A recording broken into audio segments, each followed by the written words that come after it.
Yo, what's up, everybody? I'm Bob Walters. This is the Locked Up Sports Week 15 recap as the NFL slams ahead towards the playoffs. Only 3 weeks left of the regular season, and the playoff picture comes into more focus. Bills with another big comeback. Denver with a big win over the Packers. Major injuries in the NFL.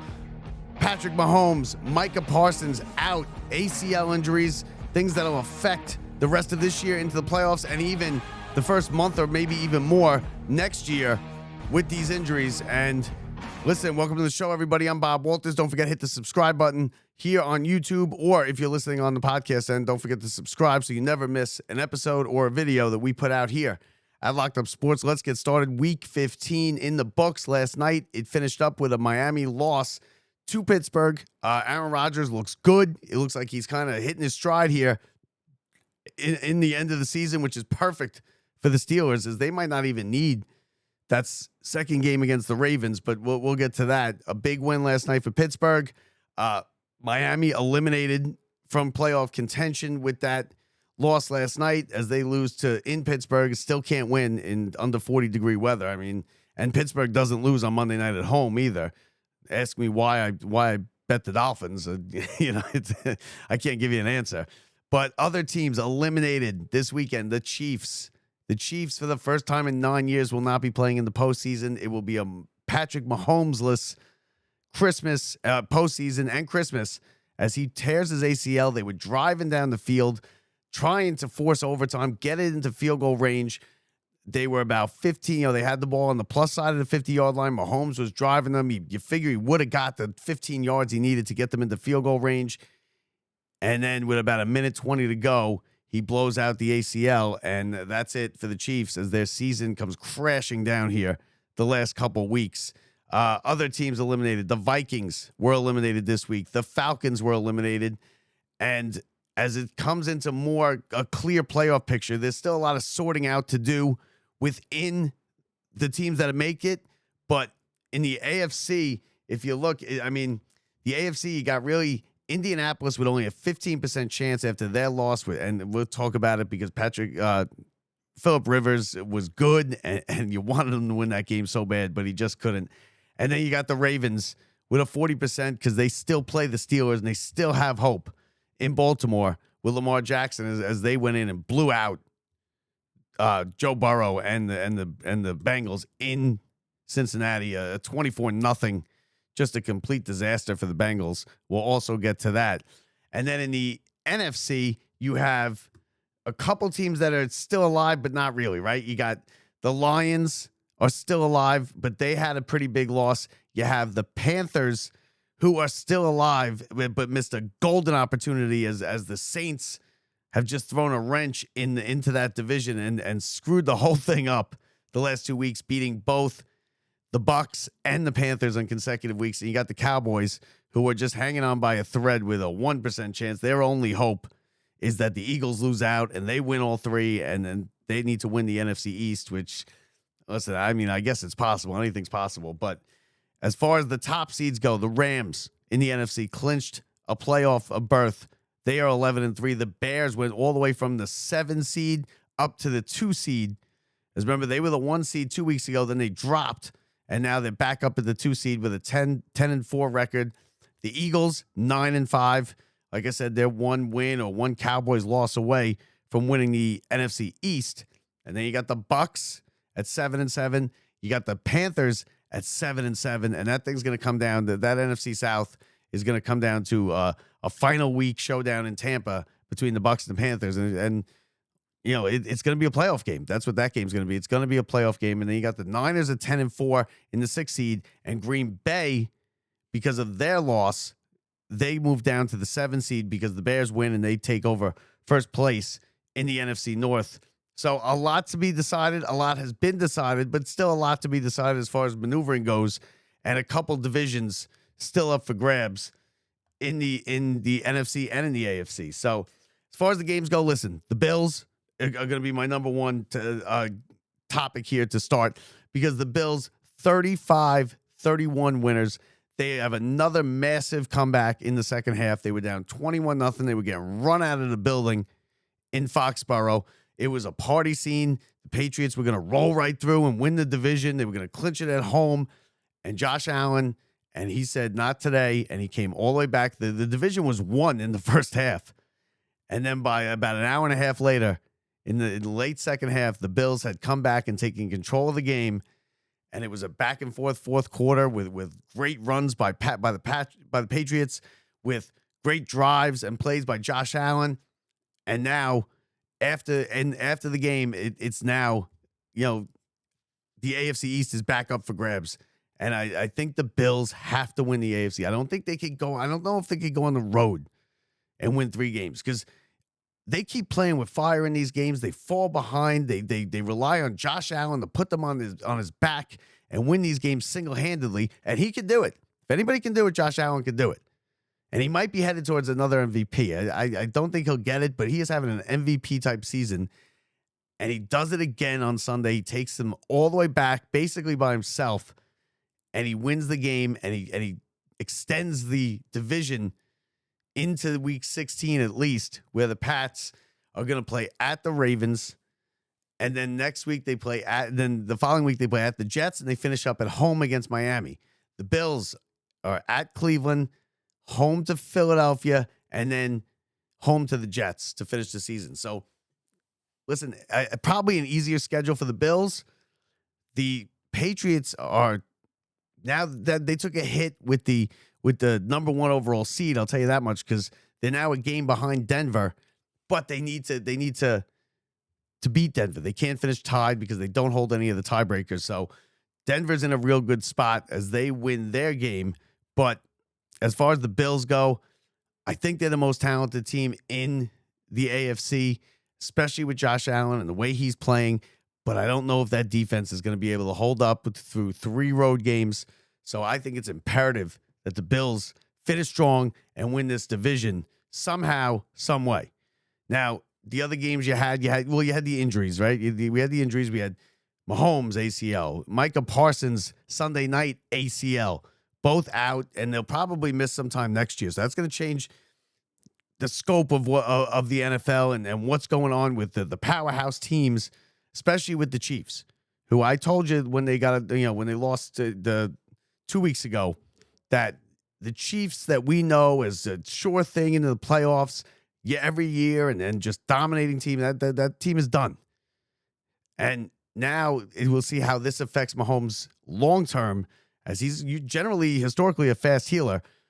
But this is major surgery, major injury, 9-month minimum type of timetable to return. So we'll see how that goes with him, as the Chiefs get now, for the first time in almost a decade, pushed to the back burner and out of the headlines here at the end of the season. So it's just fascinating, as the landscape of the NFL is completely changing this year.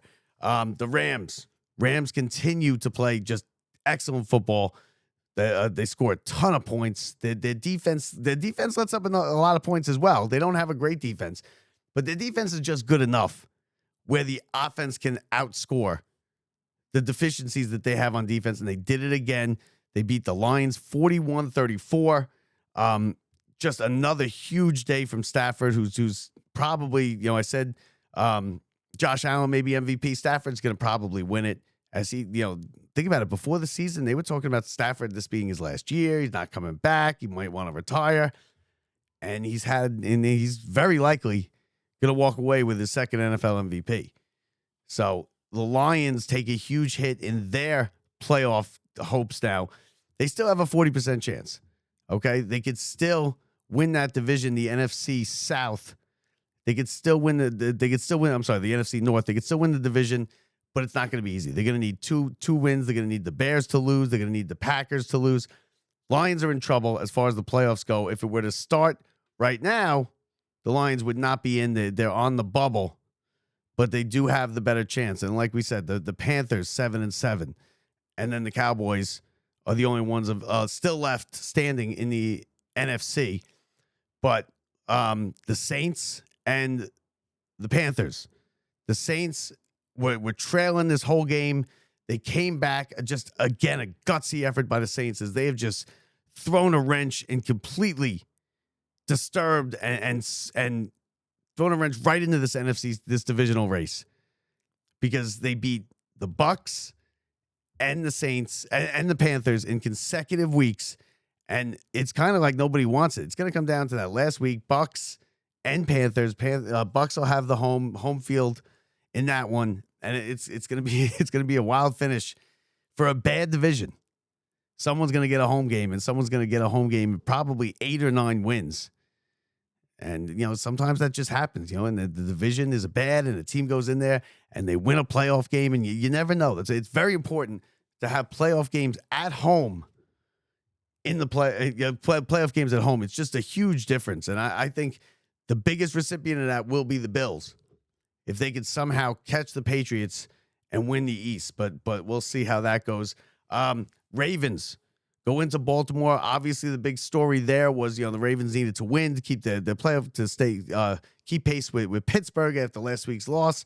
But Joe Burrow coming out during the week and being like, oh, I don't know. I'm not having fun. I'm not having fun. Why am I doing this? Why do it if it's no fun? Maybe I don't want to play for this team anymore.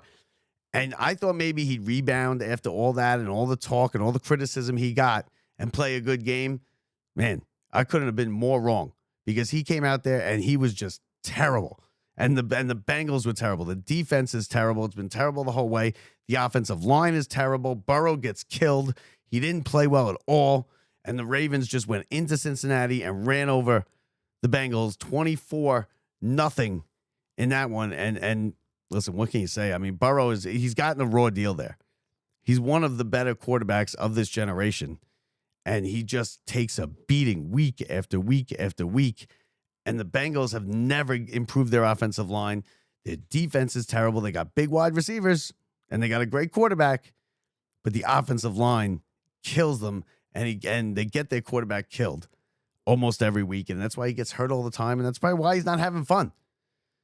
Now, the big story the game I was most excited to see this week was obviously the Colts, Seahawks, Phillip Rivers coming back, Grandpa Rivers coming back after 5 years retired. How would he play? Would he be able to make it through the game? Well, he made it through the game. He was shaky. Listen, he looks old. He does. But he is old. He played a good game, though. He was smart. He's smart enough, and he's got enough talent to get him through. And the first couple drives where he was throwing just wounded ducks out there, the ball was fluttering through the air. He put too much air under it. He didn't have the zip on the pass that he normally has when the Phillip Rivers that we know. It just wasn't there. But he was able to get through it. He threw a big touchdown pass, and then he led his team down the field with under 2 minutes to go.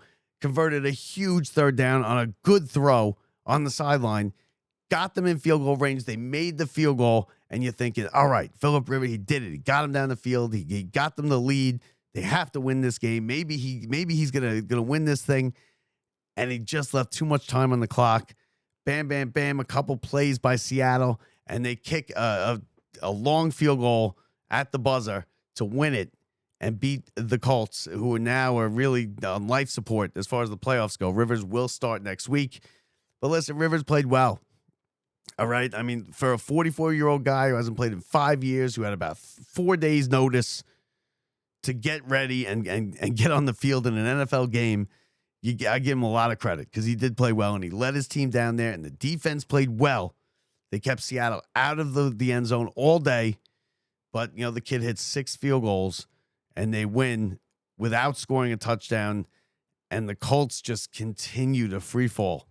I mean, obviously the story is Rivers and this and everything, but the real story is the Colts were one of the better teams. They were talking Super Bowl. They were talking MVP for Daniel Jones, and now they are holding on to life support just to get into the playoffs.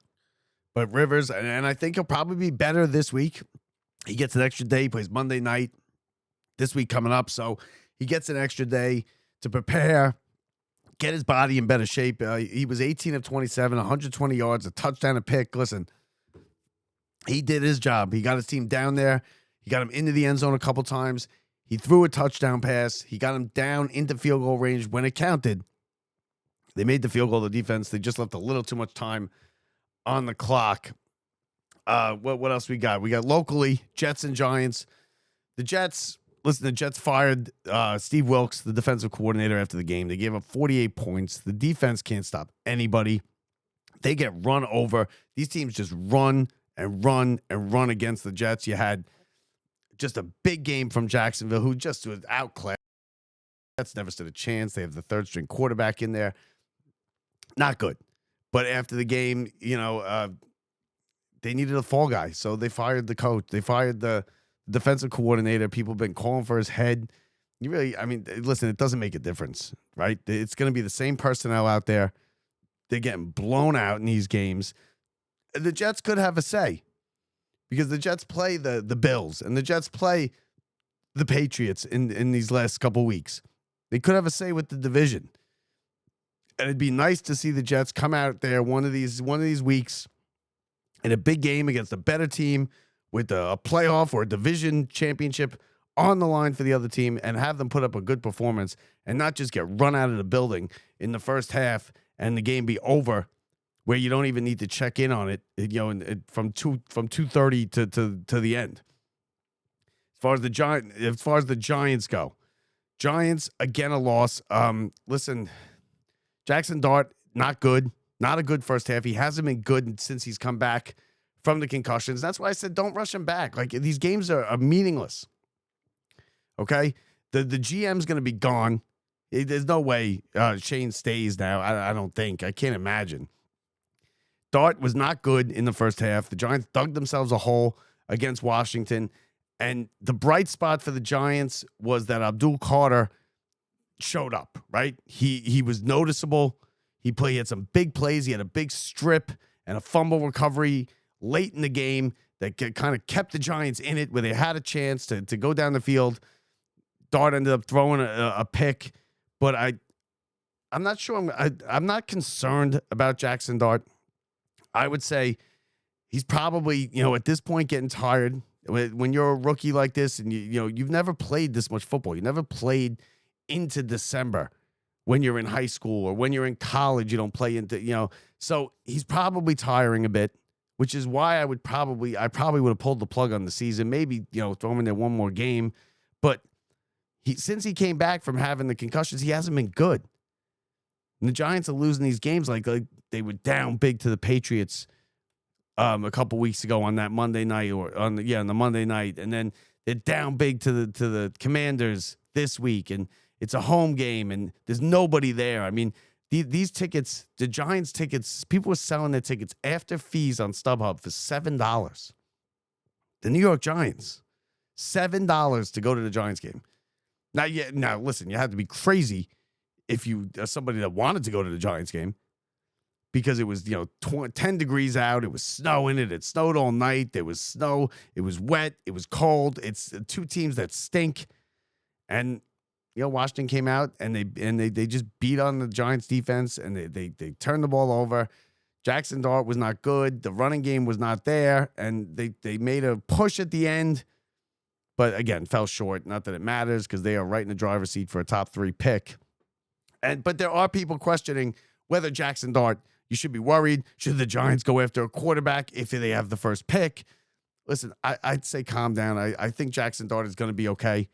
I think he's shown us enough during the season that he's going to be a good quarterback. He's got the talent. He can play. He belongs in this league. I think he's just probably running out of gas here a little bit, and he's getting beat up this year. He got beat up this year. Listen, he'll learn to stop running and he'll learn to slide. Because he got his ass kicked this year. And he's sitting there saying, I'm being targeted, with the concussion protocol. You're not being targeted. You're getting your ass kicked out there. And every game, there's a couple plays where you come up a little wobbly. The doctors aren't going to target you. These are independent doctors. They're not targeting you. You're on the smaller side. For NFL quarterbacks, you're running around like crazy. You're getting hit. You're not sliding. That's going to happen. You're going to get put into the tent and checked out a couple times. So Giants lose, Jets lose. That's locally. The big news around the league, obviously, Bills, another come from behind win, a huge win in Foxborough against the Pats. You had the Packers lose Micah Parsons, lose the game, lose their receiver. 34-26 to Denver, who clinches a playoff spot. The Rams as they win a shootout against the Lions, clinch a playoff spot. There will be a whole bunch more clinched this week. The Dolphins eliminated last night. Steelers look good. I think, listen, it might not be with a great record coming out of that AFC North with the Ravens and the Steelers, but either one of those teams could get hot, and the Steelers are getting hot. The Ravens, we'll see. They played a team that basically laid down in front of them with the Bengals, 24-0. So you really can't judge anything off that game, but it's going to be fun. It's going to be fun coming down the season as we got Week 16, the big games Week 16. Of course, you got the Rams in Seattle to play the Seahawks. I think the Rams are better. I don't think the Seahawks are as good as their record says. I mean, look, they went up against the Colts, and they all they could do is kick field goals. They don't stick the ball in the end zone. You got the Bears and the Packers in a huge one at Soldier Field. Packers won the game, the first game between those two just a couple weeks ago. That's a huge game that will probably decide the 2 seed in the division in the NFC North. You got, let's see, what else we got? You got Denver and Jacksonville, a big game. Denver looking for the number 1 seed. They could clinch the number 1 seed. You got Pittsburgh and Detroit. Detroit, last gasp.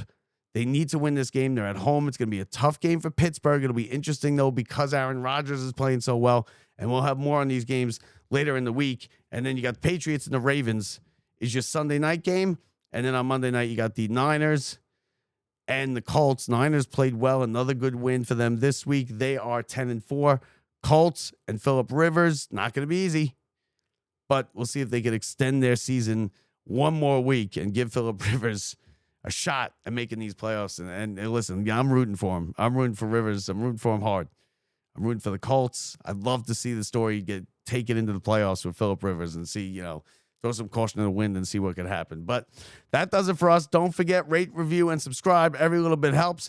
If you like the hat, Locked Up Sports hat, we're going to have it on our store, which will be opening within the next couple days. I'm just getting it all together. We got the shirts. We got the Mets shirts. We got Locked Up Sports shirts. We got the hats. We got a whole bunch of stuff going up there. So it's going to be some good stuff, cheap. We just, we're not trying to be millionaires off this. We're not trying to take your money. Just want to get our money back is what we want to get. So that does it for me. Week 15 in the books.